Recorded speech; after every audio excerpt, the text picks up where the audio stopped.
Hello, welcome to Tech Talk with Steve, episode 38, Multifunction Tester Configurability. That's an interesting word.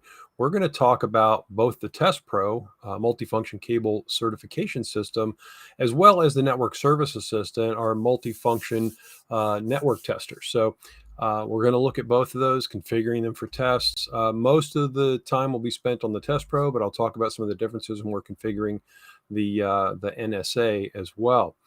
And I'm going to go ahead and share my screen. My name is Steve Cowles, by the way. I am your host for Tech Talk, product manager with AEM.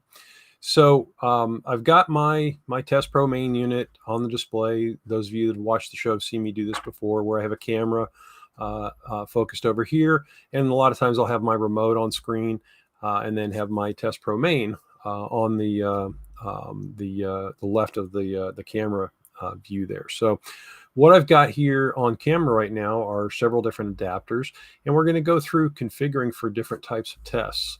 And so what I'm going to do first is lay a little bit of groundwork on some copper testing basics for copper certification. So let me pull up, and I promise we're not going to do a death by PowerPoint. We're going to I'm going to have a few slides to kind of lay some groundwork when we're talking about copper certification. And we'll have a little bit on fiber as well. So what I want to do is talk about channel testing first. So channel test is going to include testing the patch cords. So that means both the equipment cord in the closet and the user cord at the telecommunications outlet where the user's equipment, laptop, etc., would be connected. And then, of course, you've got the horizontal cable portion of this, which would be the link. The permanent link, which runs from the patch panel to that telecommunications outlet. When we run a channel test, the channel adapters are used, obviously, and those have an RJ45 jack in them. And what a lot of people don't know is that when you run a channel test, these connectors on this end of the patch cord that plugs into the test adapter is not part of the test. They are excluded from the measurement. And that's typical. That's normal, based on the test standards. And the adapter tests everything beyond that. So you're not characterizing that actual connector right there. You've got a limit of 100 meters. So it's 90 meters for the horizontal portion, and then the other 10 meters is the combination of the two patch cords, one at each end. So when it comes to permanent link testing, we're going to use permanent link adapters. And a permanent link adapter has a 2-meter cord affixed to the adapter. It's permanently fixed. It's not something you unplug and replug. And then it's got an RJ45 plug at the other end of that 2-meter cord. And when we use permanent link adapters, we're testing that horizontal cable and the associated hardware on each end. The test begins just behind that connection. So we're testing this entire mated connection at each end. We're testing all the cabling and the hardware. So it's everything between those 2 points. That is with the permanent link adapter. It does not include the patch cords, because obviously the patch cords aren't here for this. And it's called a permanent link because this horizontal cabling and the associated hardware is considered a quote unquote permanent part of the infrastructure of the building. So it is a permanent link. Again, we've got 90 meters, and we have tighter limits on the permanent link test. So I'll talk about patch cords because that's going to lead me into MPTL, which I'll talk about next. So if you're testing patch cords, you should be using patch cord adapters. And the patch cord adapters will actually test those plugs on the ends of the patch cords. So if you have to test patch cord, you should be using patch cord adapters. Now, you can do a quick check on a patch cord with channel adapters if you just need to make sure you've got continuity and it doesn't look like there's anything really big going on. But just know that it will not characterize those plugs on either end of a patch cord if you're testing it with channel adapters. Additionally, patch cord adapters are specific to the category that you're testing. So if you're testing Cat 6 patch cords, you have to use a Cat 6 patch cord adapter. You cannot test Cat 6 or 5E patch cords with a Cat 6A patch cord adapter. They are not interchangeable. They have to be specific to the category.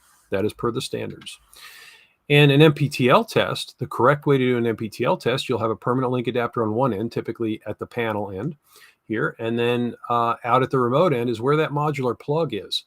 And so your MPTL cabling is going to have that jack in the panel, but on that far end, because it's going to be connecting directly into maybe an access point or a remote camera, it's going to have a modular plug, and you're going to need to be able to test that plug.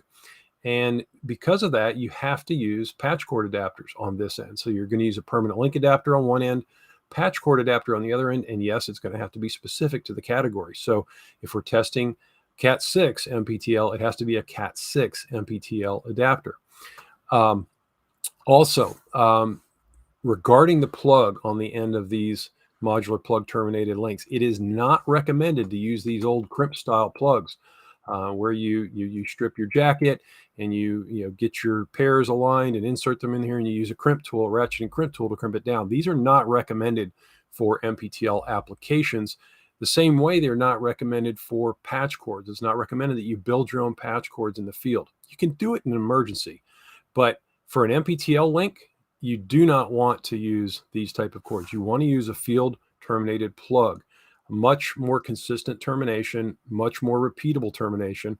And with a crimp style plug, not only is it not as repeatable or as reliable, but if your crimp tool is damaged or worn out, you might not crimp these contacts all the way down, and they might be raised up a little bit. And when you plug them into your test adapter, you're going to have a problem because it's going to damage, it's going to push up pins and damage that test adapter. Now, there may be people out there that are using a channel adapter on this end, but just remember, if you use a channel adapter on that end, it's not going to characterize that connector right there. And if you're submitting test results for warranty, it's going to get caught when it's reviewed by the manufacturer if you're submitting for a manufacturer's warranty. So let's talk about all these adapters I've got on the desk here. We're going to look at, here's the patch cord adapter we were talking about, and here's a channel adapter. So they look, whoops, my permanent link adapter is falling down here, getting in my way. So they look very similar. They both have an RJ45 connector on them. They both connect to the tester the same manner. But you'll note one is labeled patch cord adapter, one is channel adapter. This patch cord adapter happens to be a Cat 6A. This channel adapter is a Cat 8.1. So the patch cord adapter, again, is used for testing patch cords or MPTL because it will characterize that plug in that MPTL or on the patch cords when you're testing patch cords.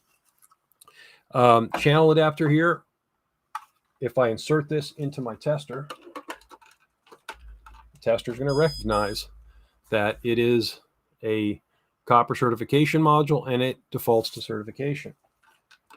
If I insert a coax adapter, the tester will recognize that this is a coax adapter and it will update the profile, as you can see in the lower left, to coax, and so on. So as I change out each adapter, I'm going to put a single pair Ethernet adapter in here now.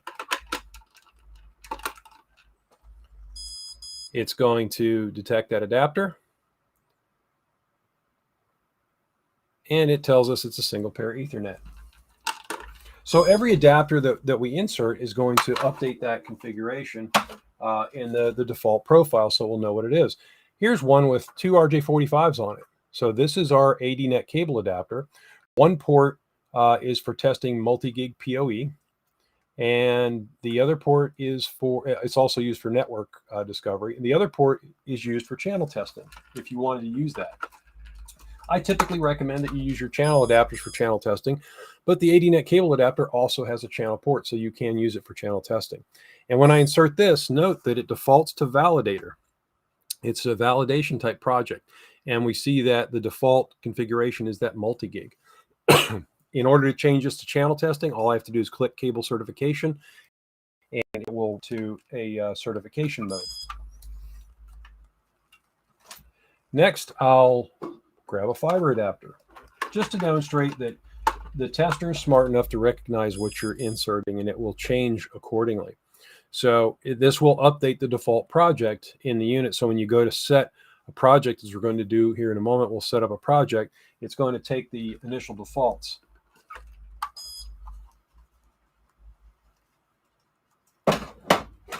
And this would be our permanent link adapter. And note, this is the new permanent link adapter. This is a Cat 8.1, much more robust cord here. So we've got a very nice string relief on the end here with the RJ45. So this is the latest and greatest from AEM.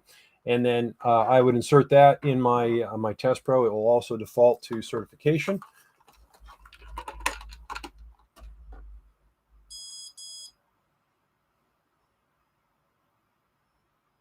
And here we see it defaulted. So we're in copper certification mode.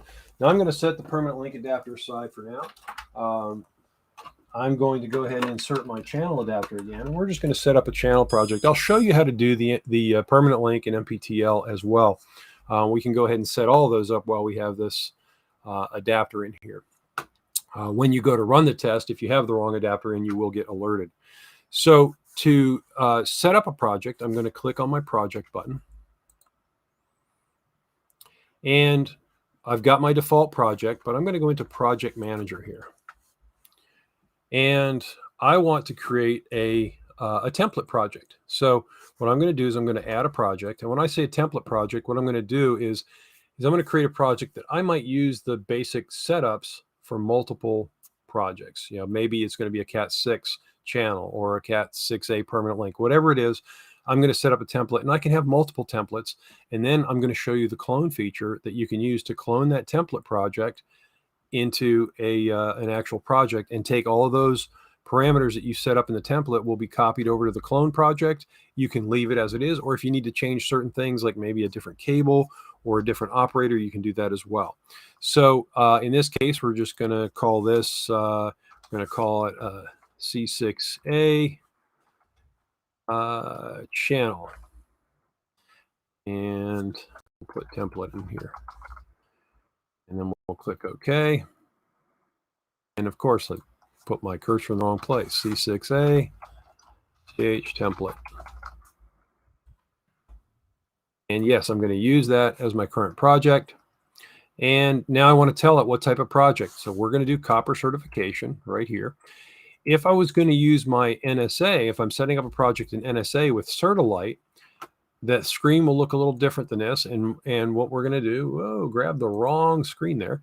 We're going to look at the setup that you would see on an NSA. So it looks very similar, but what we're going to choose if we were doing our network service assistant is we're going to choose Certi-Lite, which is the type of copper test you would do with the NSA, not certification, because the NSA will not certify. And so here we're going to choose copper certification, and I'm going to click save. And the process that I'm doing here is going to be exactly the same on your NSA. You follow the same flow for project setup. So now we've got the project set up, and this is a Cat 6A channel template. So now what I'm going to do is I'm going to edit my profile. And here's where I go to change my test limits. So I'm going to do TIA. We could do other things. There's other types of cabling options in here. There's even vendor specific. If we go in here, you can see things like the page Datacom Game Changers, Superior Essex PowerWise is in here. So you've got other testing options. But for now, we're sticking to standards-based testing. So we're going to go to TIA.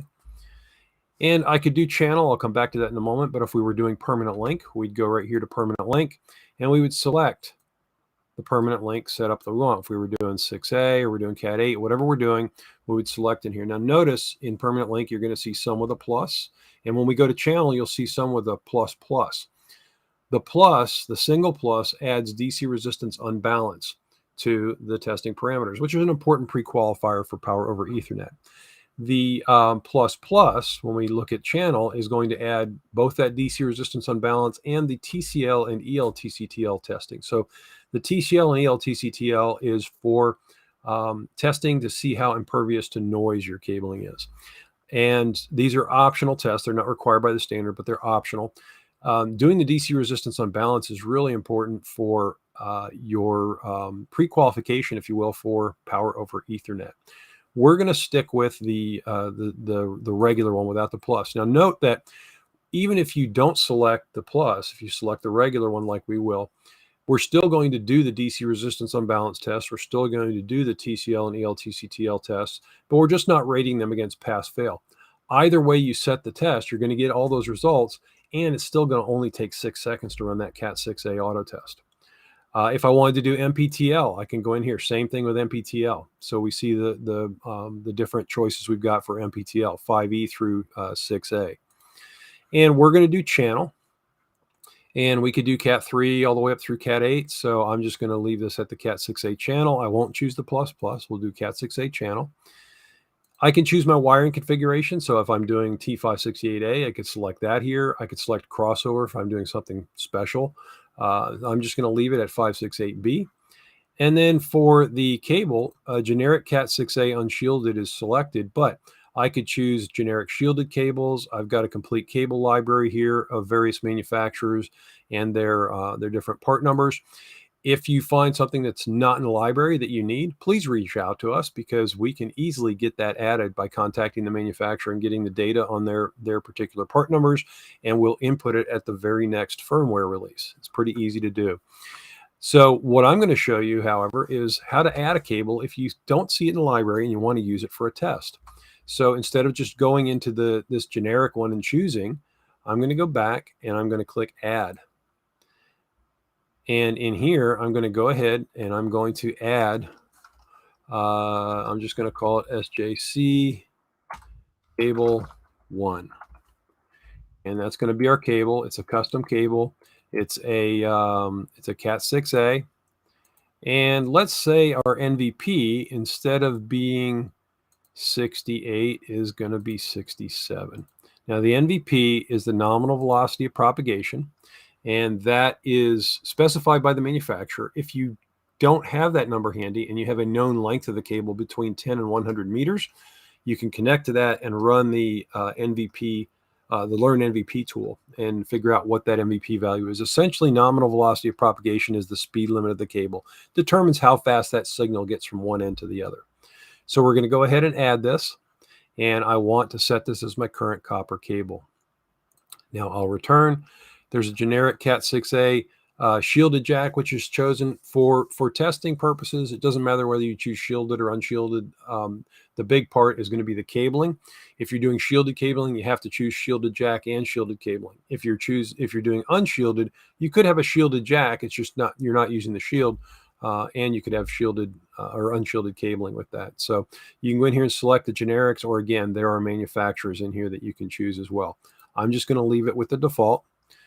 For the label scheme, we're going to get a label scheme, but I'm going to create one on the tester. You can also import via CSV file. So I'm just going to go ahead and add one, and we'll go ahead and do B1. So building one. Oh, it's not liking it when I type up there. It has something to do with my VNC program, which is how I'm showing my screen on, from the laptop here. So we're going to go ahead and type in B1 for building one, and we're going to do rack 1, panel 1, port 1, which is going to be designated as 01 because we're going to have, sorry, I'm typing the name in here. Let me do this over again. Gotta love it when a plan comes together. So our label scheme is just going to be section 1. I'm just going to give it a name, and then we're going to go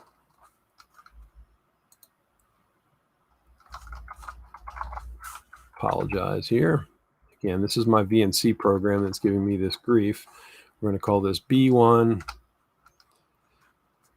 dash 1 dash 1 dash 01. So building 1, rack 1, panel 1, port 1, and then we're going to go B1 rack 4, panel 4, port 24. We'll keep it small for the number of panels per rack. And then we're going to go ahead and add. Of course, I didn't get the second one in. B1 dash 1 dash 4 dash 4 dash 24.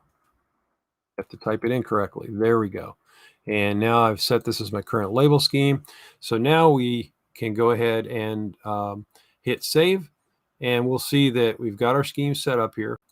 And as we get through the first patch panel, we'll go to the second panel and so on. As we scroll through this, it'll just keep incrementing. So I'm going to go ahead and close out of that. And then we'll just go in here and I've already got my name in the operator list, but all I need to do to add one is I can click add. And, maybe today it's Bob. And Bob's going to do the testing. And we'll set Bob as the current operator. And we'll save that. So now my template is set up and I can see I've got my special cabling and everything. So I'm going to go ahead and go back to the home screen. And then if I go back in here and I want to use that template to create a new project, I just go to Project Manager and I highlight the template and I click Clone. And now maybe we're going to call this Stadium Annex. And click OK. And yes, I'm going to set Stadium Annex as my current project. So now I'm in Stadium Annex. Let's take a look and see if it copied what we wanted. And it did. We see the special cable. We see the section 1 labeling. We see Bob as the operator. And we can change any of these just like I did when I was creating them. So it's pretty basic. This same process is used whether you're setting up a single pair Ethernet, whether you're setting up an MPTL, whether you're setting up channel, permanent link, the same process is used. I like to recommend people use the template because with the template, they can then just do a quick copy of that template and create a new project. So now we would be ready to go ahead and run a test. And I'm just going to put my remote unit over here. And I'll go ahead and plug in. We've got our remote. And I'm going to plug my main unit in. Now note you'll see some fluctuations, it looks like, on this display here. That's not the display. The display actually doesn't show any fluctuations looking at it in real time. That has to do with the camera, the frequency of the camera. And this is actually the new capacitive display that we announced recently. So I'm going to go ahead and I'm going to plug in with my main, and I immediately get a wire map on both ends. So we see on both ends that we've got a connection. So it's kind of hard to see with the light, but you've got it all there. So I'm going to go ahead and run my auto test now. And we'll see if this cable passes. And in 6 seconds, we will have our results, and we passed. So we can go ahead and click our save button, and note, we see our label scheme here, so we can go ahead and save. Pretty simple. So it's going to be the same procedure, whether you're setting up for MPTL. I showed you in there for the MPTL. I showed you some of the other settings. If we wanted to go in and we were going to do another project or change it to something different, if we were doing SPE, I won't save this, but I'll just go in and show you. We've got single pair Ethernet in here. You choose the single pair Ethernet limits you want. All this is going to be exactly the same no matter what we're doing. If we're doing coax, we go ahead and choose 50 or 75 ohm. And then once you get into say the 75 ohm, you've got several. You've got the IEEE, you've got the SCTE limits in there, and then that's pretty basic. So the flow is going to be exactly the same no matter which adapter you're using. So I'm going to go back here and I'm going to plug in a fiber adapter real quick to show you how to do this setup when we're using fiber. So I'm going to take that out and I'm going to grab my multi-mode adapter. We do have both multi-mode and single mode adapters. One thing to point out, these adapters also have a connector on top that is a you can see it here. It's a small, used to like to call them Molex connectors. It's a copper connector, and that's for doing your hybrid powered optical fiber. So that connector will allow you to hook up with a small jumper like this that will come out to alligator leads. So when you're doing hybrid powered fiber, after you've installed it, you can actually test the copper pair and measure the resistance to make sure that everything is intact. So I've put my fiber module in. We see it's defaulted to fiber. It's keeping our same project, but I'm going to go ahead and create a new project just to walk through the steps on fiber so you can see it. So we'll add one. And we've got our multi-mode. So we're just going to do a multi-mode template. Click OK. Set it as our current project. And we're going to tell it is multi-mode fiber. And click Save. Now I go back same edit process we did with copper. We're going to go in here. We're going to look at the limit.